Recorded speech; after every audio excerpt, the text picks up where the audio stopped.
everybody, welcome to Ikate's Crossing. Okay, we're going to do a walkthrough with the Maori Oracle. I've actually shown this on the hall, so this is sort of like a week ago, basically, by the time this gets to air. So, this is the Maori Oracle, or maybe I might sneak it through early, I don't know. So, you would have seen, if you'd looked at what's today? Monday's video, you would have seen the Maori Oracle and how I explained and went through the book a little bit about spreads, how it was all done, working with the cards, the prayer, the calling in. So there's quite a lot of really cool information, like when they're talking about the spread, like this is spread number 2, talks about each position of the spread and what it relates to. So 1, 2, 3, and then how you bring it all together. So it's a little bit different than your traditional or other oracle decks. This is quite different. So this explains a little bit of information about what the card actually means. Shows you all black and white pictures, so you can sort of see. So there's animals, and there's anything, you know, related to Maori, seafood, and the digging stick and things like that. Very similar to the other deck that I'm working with the Fairy Oracle, but I just thought this might add another depth to my readings. So let's go through. They're not in any particular order. I haven't had a look at the cards yet, so this is going to be exciting. So what I might do is see if I can point the camera down. Let's see. And what happens if I zoom it down? Can you see? Whoops.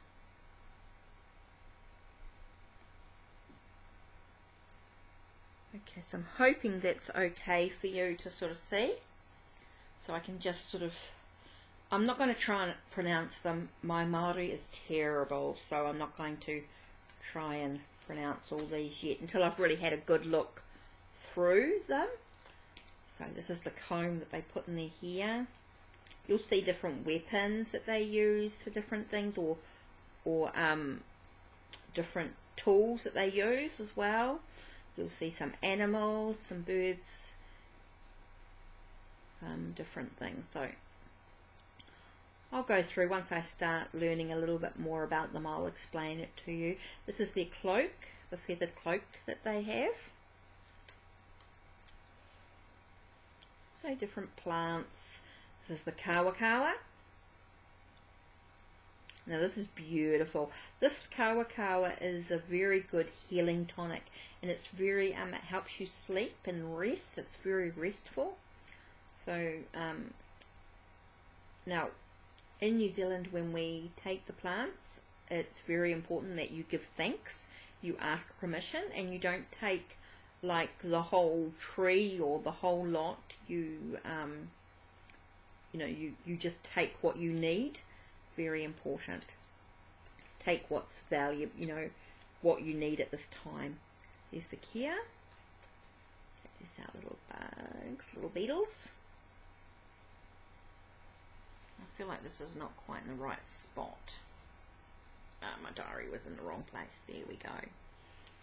So I can sort of show you. Pigeon. Kina. Ooh. Not my favourite seafood. Kiwi. Who one was who kiwi? Digging stick. Okay, here we got an eagle. This is our kuru, which is our fern. Yeah. Kingfisher. A heron. Kowhai. Have one of those right outside, and the sea pods are terrible for making when they dry. I mean, they're beautiful when they flower, but when they dry, they make a hell of a mess. Oh, Becca This is a kumara.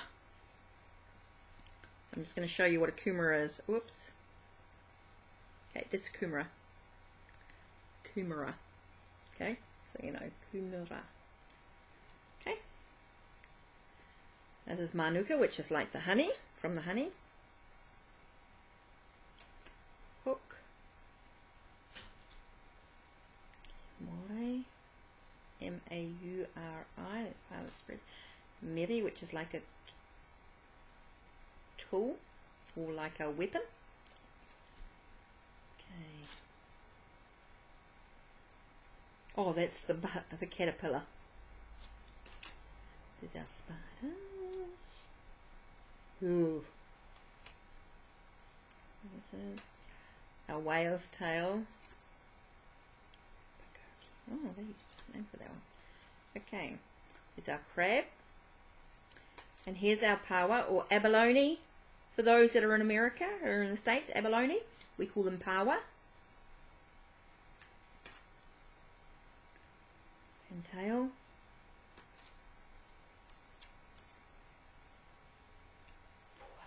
Do a bit more on that. A purikawa, that's our Christmas tree. That's what we call a Christmas tree. Purikawa. Poi. We swing those, they do poi dances. I mean, you've got to look online to know a bit more about those, but use them since we were little.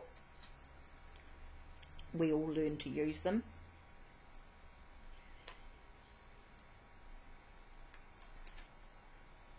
So I can explain a little bit about some of the stuff, but I'm not going to try and explain. Don't know what you call those in English. I'll find out when I look at the book. Oh, okay. Let's have a look.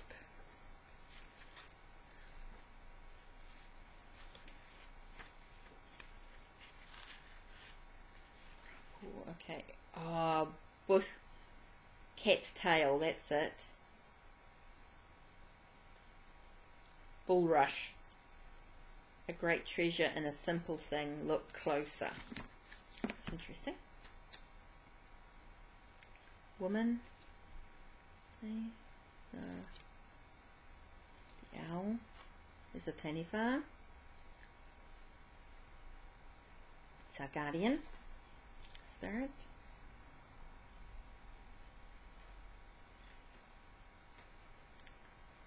There's a star.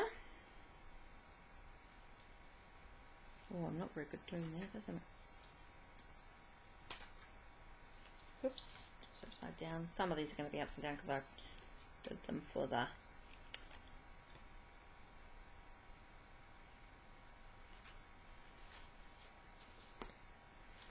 There we go. That's better. That's the rainbow. This is tuna. This is an eel. Okay, we say tuna for eel. Okay, it's not a fish. It's an eel. Whoops. Tui, tuatara. This one here is a game that a stick. Now they use it a lot in concerts and things like that, and Maori dances and stuff like that. But we use it a stick game, and used to sort of click them together and pass them to your partner. And we used to do this all the time. Oh, you can't see. I'm just gonna show up. Here I am showing you and you can't even see what I'm doing. Okay, so I was just talking about the stick game.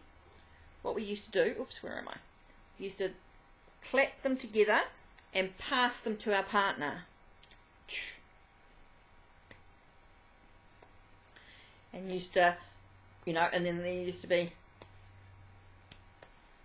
used to do all sorts, we used to create all sorts of funny things with the thing. So that's what we used to do with this. Whoops, let's see if I've done this right. With these. Okay. Let's see if I can show you. There. Okay.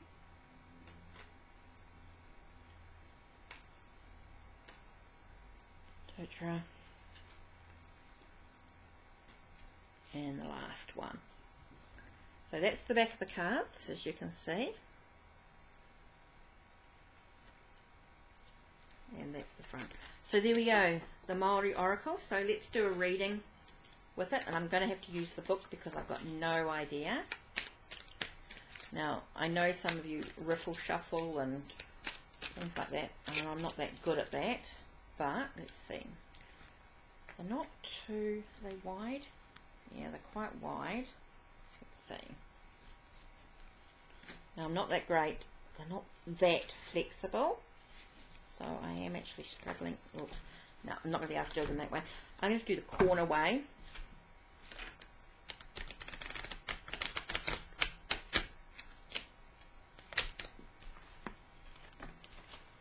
Now, there's no numbers on the card.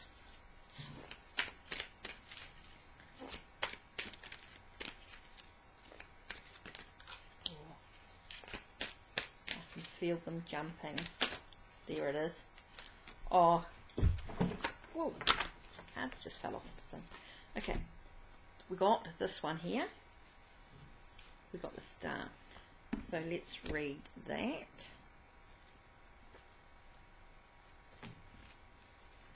Okay. The morning star, this is called action.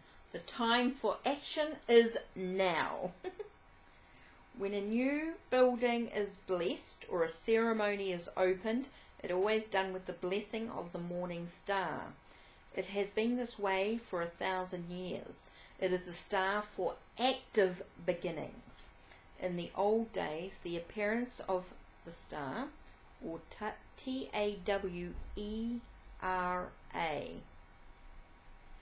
was the guiding light by which an expedition would begin, as well as a signal to attack. So it's the time for action is now. So whatever's going on in your life, time is now to take action. Interesting card. Gorgeous. So I'm going to enjoy exploring these on further detail. So that's it. The Maori Oracle. You can see, oh, I don't know if you can, I'm always worried about the, I'm dropping everything today, as you can hear everything going. I want to sort of try and,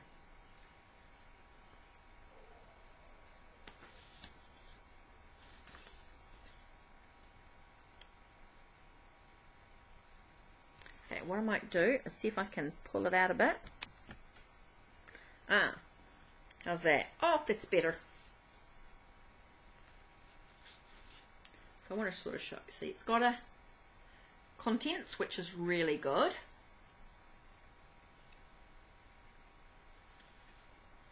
Then the introduction, and it goes through.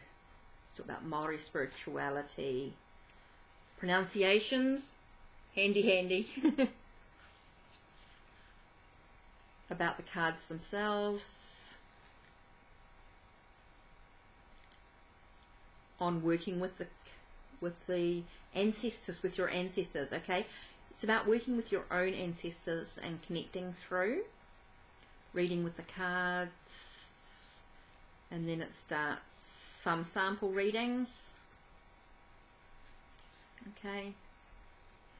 And you'll notice they actually don't lay out the cards, they just explain what each position means. So there's a few there. There's like 3 readings there. Then it gives you a karakia, a calling prayer, and then you have a farewell prayer. Okay. So before you begin working with the cards, you call in, and then when you have finished, you say farewell. Very respectful in working with the cards. So that's really important. That's something to do privately. It's not something that you have to do, you know, make a big show of. It's just something that you can do quietly within yourself. And then it talks about each card. So black and white photo of the card, and then a little bit about each card. So quite beautiful. So some are quite long and some are very short, just depending on the card. I'm not going to I know you can't really read it, but give you an idea of basically some of the images again.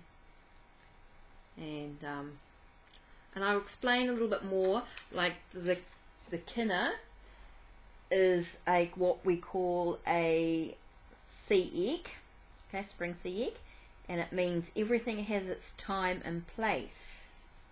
So seafood holds a special place for Maori, and favoured fishing spots are treasured for generations. Even in ancient times, inland Maori would travel miles to trade with coastal Maori. Kina is one of the many delicacies from the sea and is sought after throughout summer. But there is a small window of time where the kina are at their very best, if you can wait. It's not my thing. It's not one of my favourite seafood at all. From the time of the from the blooming kowhai, you can eat them, but they won't be nearly as nice as if you waited until the bright red putukawa flowers have arrived. So what they do, as you'll have noticed, is they talk about the seasons and when the plants flower. That's quite interesting, isn't it? So they talk about you can eat them when the kowhai, which is that yellow flower, is blooming, but they won't be as nice until the putukawa actually have arrived. Even so, they are best taken at low tide on certain days between summer, the day after the full moon, the day after the full moon, and 3 days before the day of the dark moon. Pero. So Rakunui. Oh, between Rakunui, the day after the full moon, and 3 days before Whero, the day of the dark moon. So, yeah, there's a bit of a small gap to really get the best of flavour. But anyway, so I'm looking forward to working with this Maori Oracle with the New Zealand Naturally Tarot and the New Zealand Fairy Oracle. So, yeah, that's it. Take care and blessed be.